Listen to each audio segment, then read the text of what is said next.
Welcome to Sweet Life Beat Life. We hope this video helps. You start by enabling developer options, then turn on USB debugging so the computer can see input and screen data. Next, install ADB and SCRCPY on the PC, use your OS package manager, or download the binary, because SCRCPY is the tool that mirrors and controls the display. Plug a USB cable, set the phone to file transfer mode, and when the RSA prompt appears on the phone, allow it. This authorizes the PC. Once done, you're ready to launch the mirror.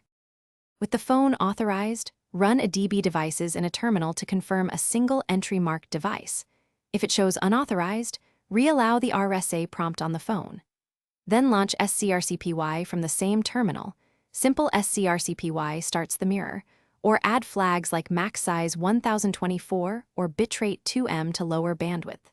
The app streams via the USB connection, so you get low latency and full control. Make sure drivers are installed on Windows or permissions set on Linux. Then now you control the phone with mouse and keyboard, drag, type, pinch. SCRCPY forwards input instantly. To improve visuals, relaunch with higher bitrate or larger max size for sharper output. To save space, use record file.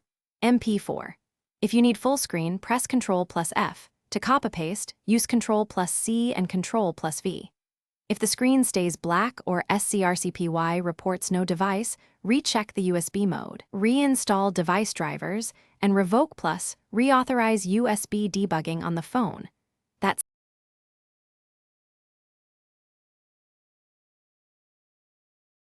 Thanks for watching. Consider subscribing if we helped you.